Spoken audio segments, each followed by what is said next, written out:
Movie की शुरुआत में हम एक आदमी को देखते हैं जो कि एक मॉन्स्टर हंटर होता है और इस दौरान उसे अपनी बेटी की आवाज सुनाई देती है। लेकिन जब वो उसके पास पहुंचता है तो हम देखते हैं कि उसकी बेटी बहुत बुरी तरह से घायल हुई होती है और वो वहीं पे मर जाती है। इस वजह से उसके फादर को बहुत ज्यादा दुख होता है क्योंकि उसको लगता है कि वो अपनी बेटी को प्रोटेक्ट कर सकता था, लेकिन वो इस चीज में पूरी तरह से नाकाम हो गया था। अब हम नेक्स्ट सीन में देखते हैं कि वो आदमी अब जंगल में ही एक कैबिन बना के रहता है। अब वो क्रिएचर और मॉन्स्टर का शिकार करके उनके सिर को इकट्ठे करके रखता है। अब वो उन क्रिएचर्स की डेड बॉडी की हेल्प से एक पोर्शन भी बनाता है। अब वो अपनी बेटी की कब्र पे जाता है और इस दौरान वो अपनी बेटी को काफी ज्यादा याद करता है क्योंकि उसकी लाइफ में उसके अलावा कोई भी नहीं था और अब वो पूरी तरह से बहुत अकेला हो चुका था। अब वो अपने पास मौजूद एक एरो हेड को उसकी कब्र पे रखता है और बताता है कि ये एरो रेडियंट सिटी की है। लोगों का कहना है कि मरने के बाद ये आत्मा को अपने साथ ले जाती है। हालांकि मुझे इस चीज पे जरा भी भरोसा नहीं है, लेकिन मैं ये सिर्फ तुम्हारे लिए कर रहा हूँ। अब वो आदमी वहाँ से चला जाता है। जब वो आदमी जा रहा होता है तो उसे पास से किंगडम से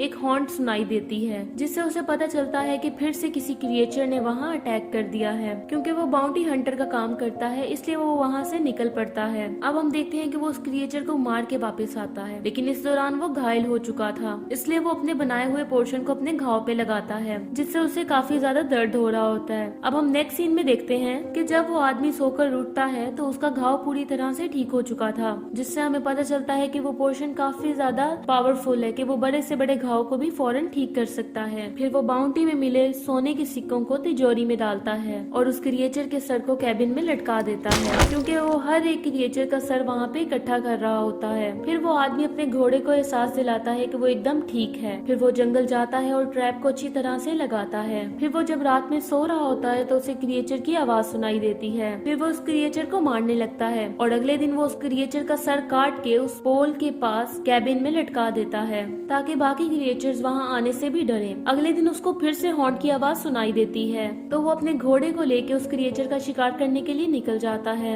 और रात में उस क्रिएचर को मार के वापस आता है। अब वो पोर्शन निकाल के साइड पे रख देता है। जब वो हेलमेट निकालता है तो हम देखते हैं कि उसका मुंह पूरी तरह से घायल हो चुका था। अब वहाँ पे वो पोर्शन लगाता है और अपना रेस्ट करता है। अगले दिन हम देखते हैं कि वो अपनी बेटी की कब्र पे जाता है। इस दौरान हमें पता चलता है कि उसका घोड़ा भी पिछली रात मारा गया था, इसलिए वो बहुत ज्यादा अपसेट होता है। अब उसे फिर से किंगडम का हॉन्ट सुनाई देता है। अब वो पैदल ही क्रिएचर को हंट करने के लिए निकल जाता है। जब वो वहाँ जाता है तो उसे पता चलता है कि ये वही क्रिएचर था जिसने उसकी बेटी को मारा था। अब वो दोबारा से अपनी बेटी की कब्र पे जाता है और उसे इस बारे में बताता है और उसके बाद वो दोबारा उसे मारने के लिए चला जाता है, जिसके लिए उसे काफी दूर तक ट्रेवल करना पड़ता है, लेकिन वो आखिरकार वहाँ पहुँच जाता है जहाँ पे वो क्रिएचर था। अब वो आदमी बहुत बुरी तरह से उसे मार देता है। हालांकि इस दौरान वो भी घायल हो चुका था और उसे काफी ज्यादा ठंड लग रही थी क्योंकि वो नदी में भीग चुका था। अब वो वहीं पे आग लगाता है और नदी के किनारे नहाता है। अब वो क्रिएचर के कटे हुए सर को अपने साथ ले जाता है। इस दौरान वो काफी ज्यादा खुश था क्योंकि उसने उसको मार दिया था, जिसकी वजह से उसकी बेटी की मौत हुई थी, क्योंकि उसने उसकी मौत का बदला ले लिया था।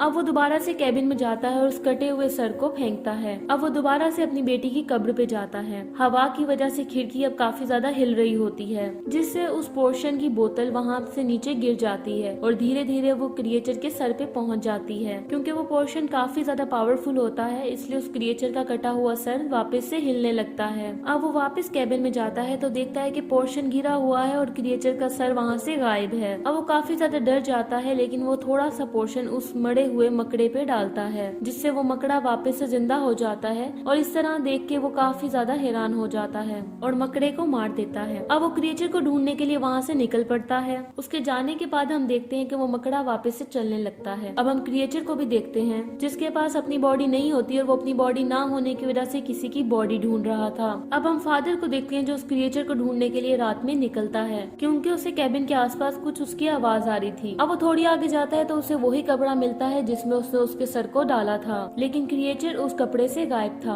अब उसे कैबिन में किसी के होने का एहसास होता है। अब वो उसे चेक करने के लिए आगे बढ़ता है, लेकिन उसे कैबिन में वो क्रिएचर नहीं मिलता।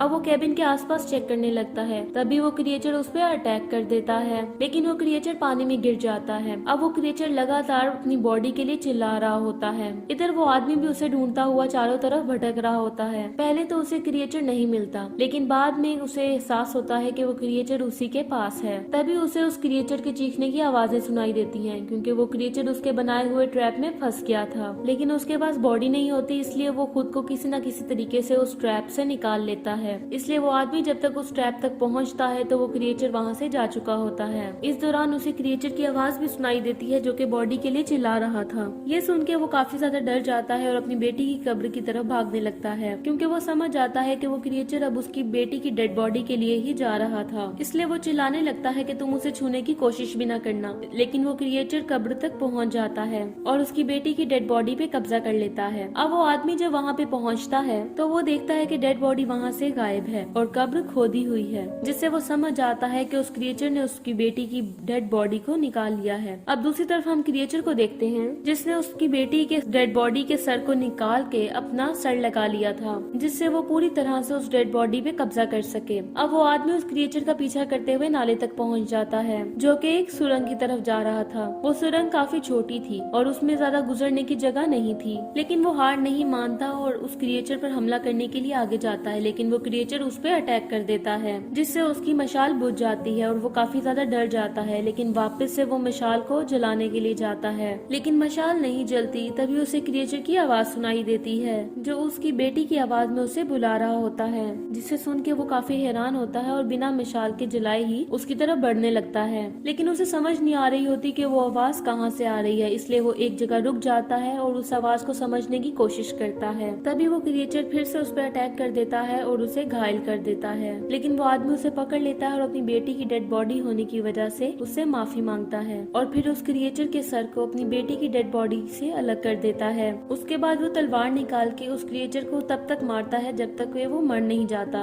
अब हम देखते हैं कि वो कटा हुआ सर लेके दोबारा कैबिन में पहुंचता है, लेकिन इस दफा वो कैबिन के बाहर ही सर को रखता है और अंदर से हथियार लाके दोबारा से अटैक करता है ताकि वो क्रिएचर अच्छी तरह से मर जाए और दोबारा से जिंदा ना हो। अब वो अपनी बेटी की डेड बॉडी को दोबारा से जमीन में दफन करता है। इस दौरान वो अपनी बेटी को काफी ज्यादा मिस कर रहा होता है। उसको अपनी बेटी की कब्र के पास से वही एरोहेड मिलती है जो कि उसने वहाँ रखी होती है। अब वो एक बो बनाता है और एरोहेड को उसमें लगा के आसमान की तरफ छोड़ देता है। वो एक मरे हुए क्रिएचर को जाके लगता है। अब हम देखते हैं कि वो आदमी अपना रिवेंज ले चुका होता है। अब उसका कोई भी जिंदगी में एम नहीं होता। अब हम देखते हैं कि अगले दिन वो कैबिन में जब उस सर को लटकाने जाता है तो वो सर किसी और का नहीं बल्कि वो अपना सर लटका देता है, जिससे हमें पता चलता है कि उस क्रिएचर ने उस आदमी को मार दिया और उसकी डेड बॉडी को चुरा लिया, क्योंकि इस दौरान वो कह रहा होता है कि ये बॉडी अब मेरी हो चुकी है और यही कहता हुआ वो वहाँ से चला जाता है। इसके साथ वो उस आदमी का बनाया हुआ पोर्शन भी साथ ले जाता है। इसी के साथ ये मूवी एंड हो जाती है। Thank you so much for watching.